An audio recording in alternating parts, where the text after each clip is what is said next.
Good day, ladies and gentlemen. Today we're going to take a look at a few more features of Microsoft Word. More specifically, we're going to change the font, change the page setup, and change the headers and footers. No, these are not soccer moves. These are different features of Microsoft Word. So make sure you get out your notebooks, you follow the STORM philosophy, and you sit back and enjoy. So what are you going to learn today? Again, we're going to take a look at fonts. Why do we change fonts? What kind of fonts can we use? All these different features of fonts we will take a look at. We're going to then manipulate the page a little, change it up, switch it up, mix and match, add some margins, some orientation, some paper size, some alignment, and then we're going to get to the headers and footers. And we will take a look at what these mean and why we're going to use them. So the first thing is fonts. Fonts we change because we want to have some words stand out more than others. So we want to change the appearance of fonts. We want to change the size of fonts, right? We want to make it so it stands out. So if we change the size, all of a sudden words kind of jump out of us. If we change the appearance, all of a sudden the words take on a whole new meaning or character, right? So allowing us to change the fonts, Word is telling us that we can make important pieces of information stand out.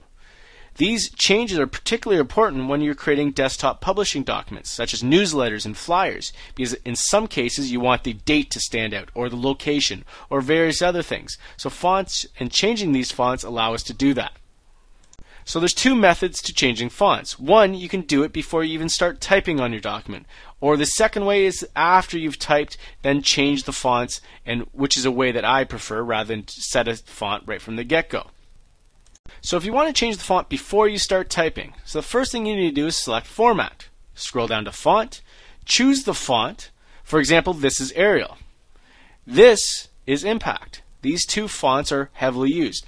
I mean, my favorite is Century Gothic, but you know, some Arial or some Impact are also great fonts.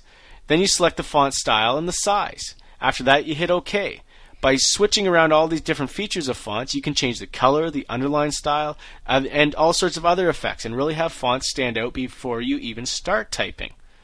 However, if you've already started typing and you want to change the font, then you want to highlight the text. So you drag your mouse over to the text, left-click the mouse button, drag it across the word, make sure you keep the mouse button held down, then scroll up to Format, select Font, make the changes just like you would before, and then hit OK.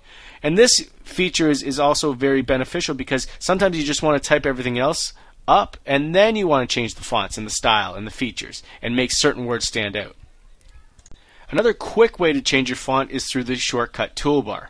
Most Microsoft Word and other word processing software has a Format toolbar as the default already up on your screen. So this is a quick way. You can also change any of the font features that you've turned on by simply selecting Control and Spacebar. But the Format toolbar allows you to make the quick changes without using the Format then Font menu option. And most of the time you'll be selecting this by dragging your mouse up there and selecting bold or italicize or underline, right? And the various different sizes and types of font. Special effects can also be added to your font. Now, please use these very selectively. And again, these only work for the on-screen viewing. So if you're creating a document that you're going to show through a digital projector, well, this might work. But if you're going to print out the document, it's not a great idea because it's not going to show up. To change these special effects, again, you'll go up to Format, select Font, select the Text Effects tab at the top of the screen, choose the animation type, and then select OK. And again, these are creative and flashy, but only really useful if you're showing something on screen. Now the next feature that we're going to take a look at with Microsoft Word is the page setup or the layout of your document. And the first thing is margins. Margins are how far indented your text is on the page. The default is set to 1.25 inches or 3.17 centimeters. Now for the top and the bottom, typically that's a 1-inch margin, otherwise known as 2.54 centimeters to get really technical. But you can change these margins as well. And to do this, again, you're going to go to File, scroll down to Page Setup, select the Margins tab, adjust your margins to suit, and then select OK. And by adjusting the margins, you'll be able to fit more text on the page than you would with the default settings, or less, depending on what you want. And sometimes that's key. Think about resumes. Resumes have to fit on front and back one page or 2 pages. And therefore, you might need to manipulate the margins a little in order to get all that text on the page. Now, when we refer to orientation with regards to Microsoft Word and your document, we're referring to how the document is positioned, how it looks on the screen. Portrait is what we mean when it's standing kind of vertical. Landscape is when it's wide. So you can flip it on its side or make it stand straight up. And again, this depends on the document. In some cases, charts need that landscape orientation because they are very wide. In other cases, you need portrait, and that's typically how a letter is conveyed or communicated. To change your document with regards to orientation, you're going to select File, Page Setup, select the Margins tab, adjust your orientation to suit, so whether it's portrait or landscape, and then select OK. Now, one thing you want to also take a look at is that in the Page Setup layout and the window that you're looking at right now, underneath Orientation and Pages, you then see a little Apply To area. You can change your page to be positioned in a certain way for a single page or the whole document. And this is important to pay attention to because in some cases you only want one page to be landscape and the rest of the document to be portrait. So you need to make sure that you're playing around with this as well and making sure it's not necessarily applied to the whole document. So paper size is also something you want to manipulate or change because in some cases you want to print off into a very large piece of paper or like legal size paper, and the default is always 8.5 by 11. That's letter size. To change the paper size, you simply scroll up to File, click Page Setup, select the Paper tab, click the down arrow to choose your paper size, so whether it's letter or legal or various other types of paper sizes, and then select OK. Alignment is what you use to change the orientation of the text or the graphics. So this is not the whole document. This is simply the stuff that is on the paper, so your text or your graphics. You can make it left or center or right or justified. Typically this is what we refer to when we're talking about text, and typically we have it always on the left, but if you're writing a newspaper column, that's typically what you'll use is justified. To change the alignment, you're going to click on the appropriate icon in the formatting toolbar.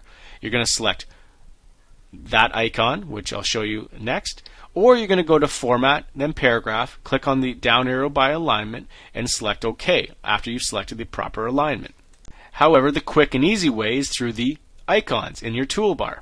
So rather than selecting the alignment through Format, right, you can simply click on the alignment by clicking the proper icon, left, center, right, or justified. Lastly, we're going to talk about headers and footers.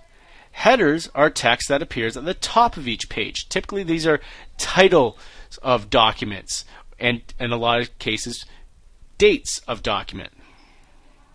Footers are the text that appears at the bottom of each page. In most cases this is page numbers. However, whether you are putting text into headers or footers, one thing you'll note is that this text is separate from the rest of your report or your body of text on your page. This text is grayed out. It appears that it's almost invisible.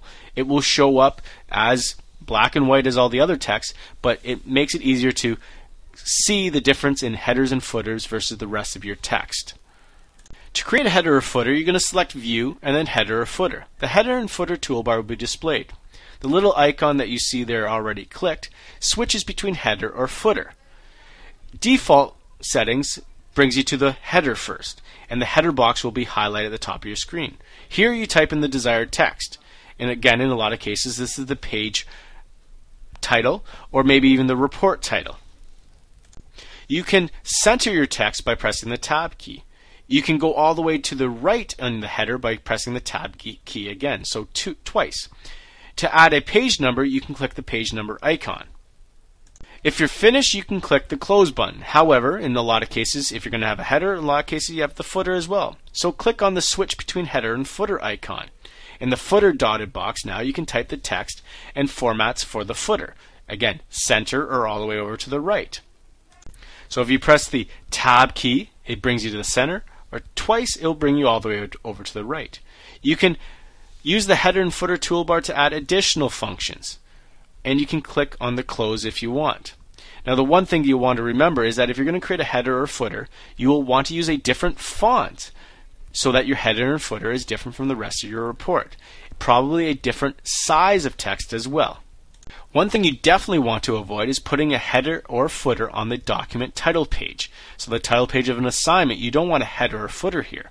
So to change this, you're going to go to File, Page Setup, select the Layout tab, select a different first page, and click OK. By doing this, you're going to make sure that your title page is blank, nothing on it except what the title text you want. And then the rest of the document will have headers or footers. Okay, so this brings us to the end of the little video here. So now that you have a pretty firm grasp on fonts, page setup, and headers and footers, when would you use all of these things? In which cases? For which business documents? So consider all the documents that we've talked about, consider in all the ways that you can use these, and apply this. Alright, so make sure your notes are in order, make sure you've added your own discussion question, and we will see you tomorrow. That's it, that's all, that's everything.